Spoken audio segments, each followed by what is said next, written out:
नमस्कार, MPR news में आपका स्वागत है। मैं हूं आपके साथ अनिल विश्वकर्मा। आज हम दो बड़ी खबरों के साथ आरंभ कर रहे हैं। पहली बड़ी खबर है ब्लैक फंगस के बारे में और दूसरी है 2DG दवा लॉन्च करने के बारे में। ब्लैक फंगस कोरोना से जंग जीत चुके मरीजों की नई मुसीबत बन गई है। कोरोना से जिन्होंने जंग जीत ली है, अब उनको ये बीमारी घर कर रही है। यहाँ पर यह देखने वाली बात यह भी है कि ये उन लोगों को ही अपना शिकार बना रही जो कोरोना से ठीक होकर घर लौट आए हैं। साथ में ये जो है एक फंगल इन्फेक्शन है जो कई तरह से नुकसान पहुंचा रहा है, साथ ही पूरे शरीर में फैलकर और उस हिस्से को ही तबाह कर दे रहा है। सबसे ज़्यादा नाक से घुसकर और सीधा ये आँख पर इन्फेक्ट करता है। इसके बारे में मैं आपको बता दूं कि यह संक्रमण पहले भी होता था पर इतना घातक नहीं था, पर इस बार यह संक्रमण कोरोना से ठीक हो चुके मरीजों के लिए मौत का सबब बन चुका है। देखिए हमारी ये स्पेशल रिपोर्ट। दिल्ली से लेकर गुजरात के अहमदाबाद और मुंबई के अस्पताल में बीते कुछ दिनों से एक दुर्लभ संक्रमण ब्लैक फंगस के मामले सामने आ गए हैं। फंगस से संक्रमित होने वाले व्यक्ति को 2 दिनों तक इलाज न मिलने पर उसकी आंखों की रोशनी जाने के साथ साथ उसकी मौत भी हो रही है। दिल्ली के सर गंगाराम अस्पताल में इस बात की पुष्टि दिसंबर महीने में हुई। ब्लैक फंगस इन्फेक्शन यानी म्यूकोरमाइकोसिस बीमारी का सबसे पहला मामला दर्ज किया गया। इसके साथ ही दिल्ली के मैक्स, अपोलो और फोर्टिस जैसे कई अस्पतालों में भी ब्लैक फंगस के मरीज पहुंचना शुरू हो गए, जिनमें से कई मरीजों की मृत्यु भी होने लगी। ब्लैक फंगस या म्यूकोरमाइकोसिस कोई नई बीमारी नहीं है। ये नाक, कान और गले की ही नहीं, शरीर के अन्य अंगों को भी नुकसान पहुंचाती है। लेकिन बीते कुछ दिनों से बीमारी एक बड़ा रूप ले चुकी है, क्योंकि ये बीमारी इम्यून सिस्टम यानी रोग प्रतिरोधक क्षमता कमजोर होने की वजह से होती है। पहले इस बीमारी को कीमोथेरेपी, अनियंत्रित डायबिटीज, ट्रांसप्लांट मरीजों और बुजुर्ग में देखा करते थे, लेकिन कोरोना के बाद कोमॉर्बिडिटी और ज़्यादा स्टेरॉइड लेने वाले मरीजों में ये बीमारी दिखने लगी है। इस बारे में डॉक्टर्स कहते हैं कि बीमारी छुआछूत से नहीं फैलती, लेकिन ये फंगस हवा में रहता है। यहीं आपको फफूंदी की शक्ल में ब्रेड पर या पेड़ के तनों पर काले रूप में दिखाई देता है। यह फंगस आपकी नाक से होते हुए बलगम में मिलकर आपकी नाक की चमड़ी में चला जाता है। इसके बाद ये इतनी तेजी से फैलता है कि सब कुछ खराब करते हुए दिमाग तक चला जाता है और इसमें 50% तक मृत्यु होना निश्चित है। वहीं दिल्ली के मैक्स अस्पताल में ENT विशेषज्ञ डॉक्टर संजय सचदेवा बताते हैं कि हमारे पास ब्लैक फंगस के जो मरीज आ रहे हैं उनमें से ज़्यादातर पहले से डायबिटीज़ के मरीज हैं। कुछ स्टेरॉइड ले रहे होते हैं, लेकिन ज़्यादातर कोविड से ठीक होने के बाद आ रहे हैं। 3 मरीज ऐसे थे जो कोविड से संक्रमित थे, जिनमें तीनों की मौत हो गई। ज़्यादातर मरीज जो आ रहे हैं उन्हें आँख से दिख नहीं रहा है। कोई कहता है कि आँखों में धुंधला दिख रहा है। फंगस की वजह से आँख में सूजन आ जाती है, जिसमें 1-2 दिन में आँखों की रोशनी कम हो जाती है और ऐसे में ज़्यादातर मरीज अपनी आँखों की रोशनी खो देते हैं। डॉक्टर मनीष मुंजाल बताते हैं कि जब हमारे पास मरीज आते हैं तो हम सबसे पहले सुनिश्चित कर लेते हैं कि ब्लैक फंगस है कि नहीं। ये सुनिश्चित करने के बाद स्ट्रॉन्ग एंटी फंगस दवाई देनी पड़ती है, क्योंकि जिन लोगों को ये होती है उनके लिए बहुत ही ज़्यादा खतरनाक होती है।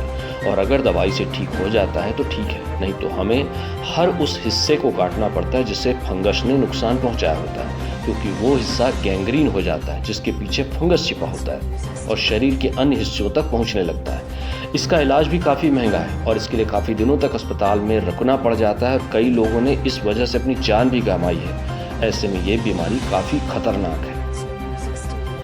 इस बारे में डॉक्टर्स का कहना है कि फंगस नाक में जाने के बाद कुछ लक्षण दिखाते हैं, जिनमें से नाक की अंदरूनी दीवारों पर सूखापन आ जाता है, अंदर काली और भूरे रंग की पपड़ी जम जाती है, नाक बंद होना शुरू हो जाता है, ऊपर वाले होंठों पर या गालों पर सुन्न होना शुरू हो जाता है, आंखों में सूजन आ जाती है, आंख में लाल हो जाती है। और इस तरह से अगर लक्षण आपको दिखाई दे रहे हैं तो आप तुरंत डॉक्टर की संपर्क करें। अमेरिका के CDC के मुताबिक म्यूकोरमाइकोसिस या ब्लैक फंगस एक दुर्लभ फंगल इन्फेक्शन है। ये मोल्ड्स या फंगी के एक समूह की वजह से होता है। ये साइनस और फेफड़ों को प्रभावित करता है। इस बारे में केंद्रीय स्वास्थ्य मंत्री डॉक्टर हर्षवर्धन सिंह ने कहा है कि आंखों में लालपन या दर्द, बुखार, खांसी, सिर दर्द, सांस में तकलीफ, साफ साफ दिखाई नहीं देना, उल्टी, खून आना, मानसिक स्थिति में बदलाव ब्लैक फंगस के लक्षण हो सकते हैं। ज़्यादातर कोरोना से ठीक होने वाले लोग इसकी चपेट में आ रहे हैं। इसके चलते मरीजों की मौत तक हो जा रही है। आमतौर पर 5 से 10 दिन तक ही स्टेरॉइड की ज़रूरत पड़ती है। इससे ज़्यादा दिनों तक मरीज को अगर दवाई दी जाए तो ब्लैक फंगस की आशंका काफ़ी बढ़ जाती है। अगर डॉक्टर्स स्टेरॉइड दे रहे हैं तो मरीज की पूरी निगरानी करना भी स्वास्थ्य कर्मचारियों की जिम्मेदारी है। ब्लैक फंगस से बचने के लिए मरीज की निगरानी करना बहुत ज़रूरी है।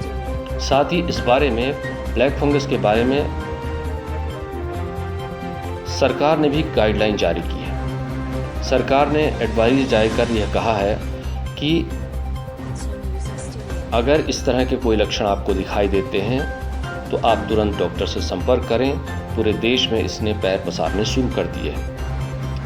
कोविड के दौरान अगर आपको कोई स्टेरॉइड दवा दी गई है या उसको ऑक्सीजन या आईसीयू में रखना पड़ा हो, कोई अन्य बीमारी रही हो, तो उसके लिए भी ज़रूरी है कि उस पर ध्यान देना ज़रूरी है। साथ ही चेहरे में एक तरफ दर्द हो, सूजन हो, दांत में दर्द हो, चबाने में दर्द हो, उल्टी या खांसने पर बलगम में खून आने लगे तो तुरंत अपने डॉक्टर को दिखाएं, विशेषज्ञ को दिखाएं।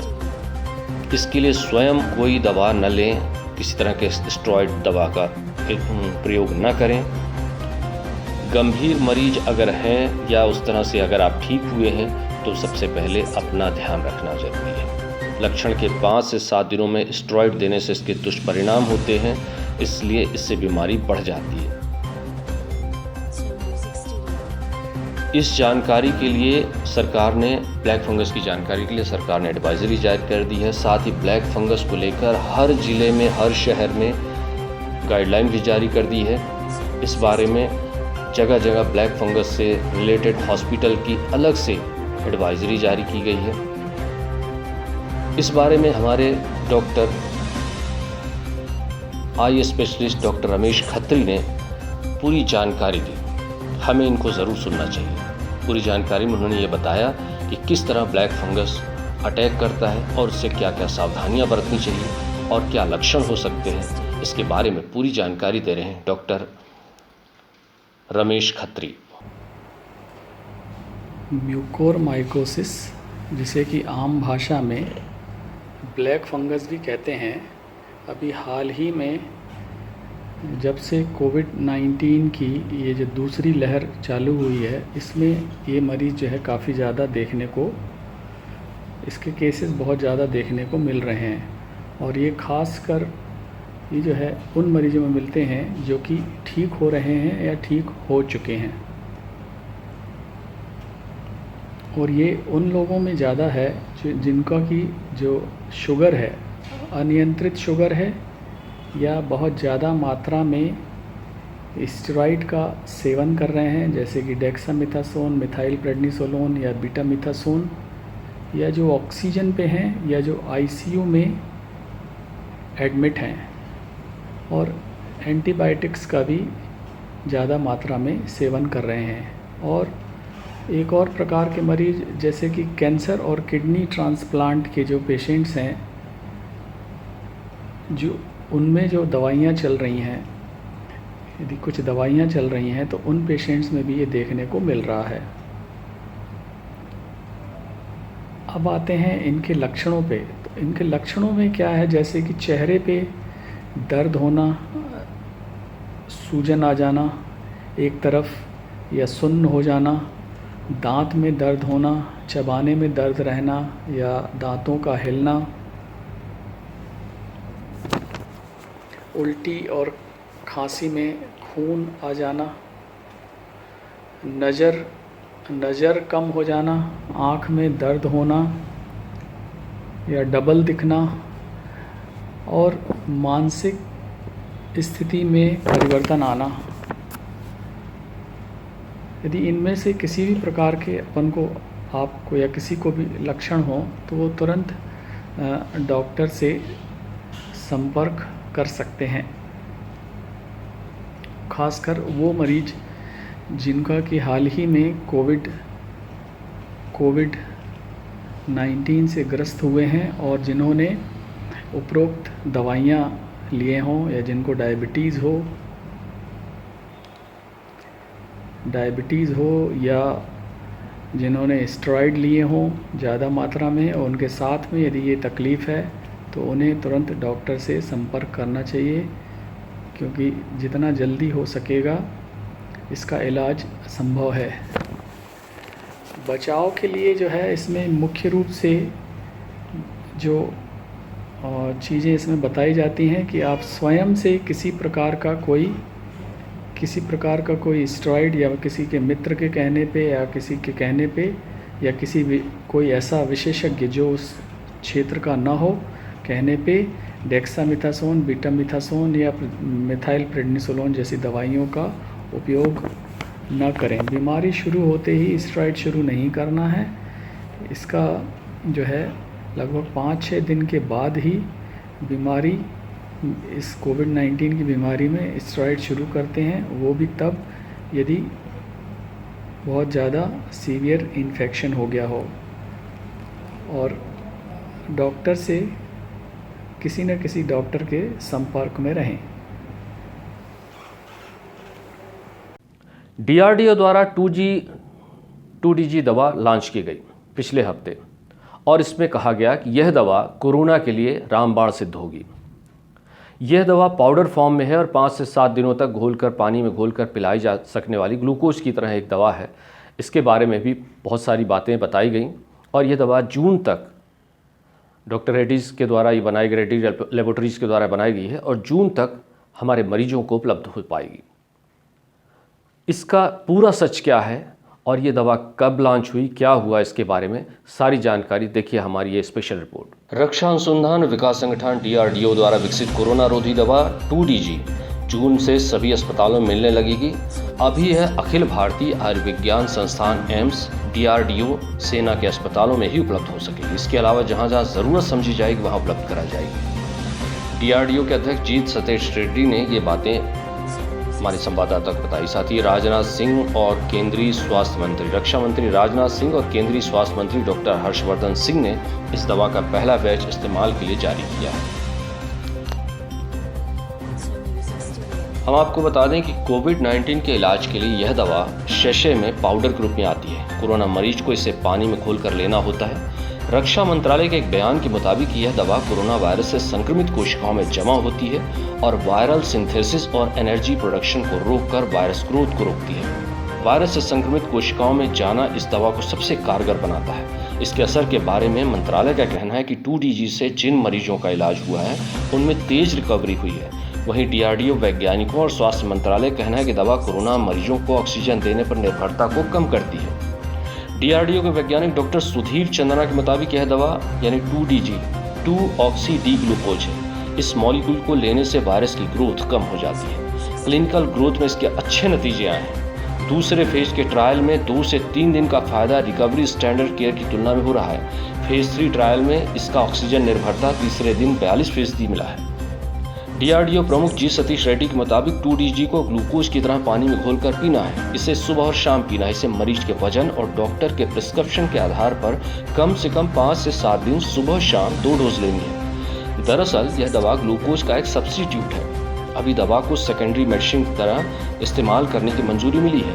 यह दवा काफ़ी हद तक ग्लूकोज जैसी है मगर ग्लूकोज नहीं है। वायरस शरीर में पहुंचते ही अपनी कॉपी बनाना शुरू कर देता है। इसके लिए उसे एनर्जी चाहिए होती है जो उसे ग्लूकोज से मिलती है। जब यह दवा दी जाएगी तो वायरस इस ग्लूकोज एनालॉग को लेगा और उसी में फंस जाएगा। इसका नतीजा यह होगा कि वायरस की सिंथेसिस नहीं हो पाएगी और इसकी ग्रोथ रुक जाएगी। इस तरह नए वायरस बनना बंद हो जाएंगे और साथ ही बाकी वायरस भी मरने लगेंगे। DRDO प्रमुख जी सतीश रेड्डी ने कहा कि अभी सप्ताह में 10,000 के आसपास कुल उत्पादन होगा। 17 मई को AIMS, AFMS और DRDO अस्पतालों में से दे रहे हैं। बाकी राज्यों को अगले चरण में देंगे। अभी थोड़ी देरी है। जून के पहले हफ्ते से सभी जगहों पर 2DG दवा उपलब्ध होगी। इस दवा की कीमत कितनी होगी इस पर फिलहाल कोई जानकारी नहीं आई है। हालांकि इस दवा का प्रोडक्शन डॉक्टर रेड्डीज कर रहे हैं, इसलिए माना जा रहा है कि इसकी कीमत का ऐलान भी वही करेगी।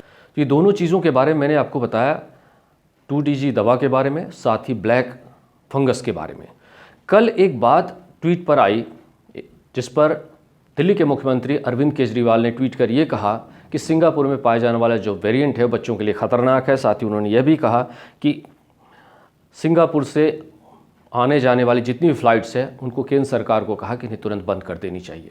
इस पर सिंगापुर के स्वास्थ्य मंत्रालय और स्वास्थ्य सचिव ने यह कहा कि सिंगापुर में पाए जाने वाला स्ट्रेन इस तरह की कोई बीमारी कोई स्ट्रेन इस तरह से नहीं पाया गया है। वो पुराना स्ट्रेन है और वही बीमारी पैदा कर रहा है। साथ में उन्होंने यह भी कहा कि राजनेताओं को कुछ भी बोलने से पहले तथ्यों पर ध्यान देना चाहिए। यानी कि आप अगर कुछ बोल रहे हैं तो आपको वाकई उन तथ्यों पर ध्यान देना चाहिए। हालांकि इस बारे में मेरा जो सुझाव ये है कि दिसंबर के पहले इन्हीं राजनेताओं ने, इन्हीं तरह के नेताओं ने या इन्हीं तरह के सामान्य लोगों ने, वैज्ञानिकों ने चेताया था कि दूसरी लहर आ रही है और कोरोना बहुत ख़तरनाक हो रहा है, तब भी लोग नहीं जागे थे। तो इसे भी सामान्य अवस्था में नहीं लेना चाहिए। बाकी जो भी होगा वो केंद्र सरकार या राज्य सरकार या स्वास्थ्य मंत्रालय अपनी तरफ से ज़रूर गाइडलाइन जारी करेंगे, लेकिन हमें अपने आप को सुरक्षित रखना है। तो इन 3 जो समाचार हैं, जो खबरें हैं, वो मैंने आपको बताई हैं और तीनों खबरों में चेताने वाली बात यह है कि हमें अपना अब पूरा ध्यान रखना है अगर हम कोरोना से ठीक हो चुके हैं तो। और साथ में अभी तक कारगर दवा के रूप में प्लाज्मा थेरेपी को ही माना जाता था, पर प्लाज्मा थेरेपी को अब हटा दिया गया है, अब उससे इलाज नहीं होगा। तो क्या कोरोना की ये जो 2DG दवा आई है, ये सबसे ज़्यादा कारगर सिद्ध होगी? देखने वाली बात है। कल हम आपको महंगाई के मुद्दे पर पूरा सच दिखाएंगे। अगर आपके इस पर कोई प्रश्न है तो कमेंट्स बॉक्स में ज़रूर डालिए, आपके कोई सुझाव हैं तो इस कमेंट्स बॉक्स में ज़रूर डालिए। तब तक के लिए अनुमति दीजिए। नमस्कार।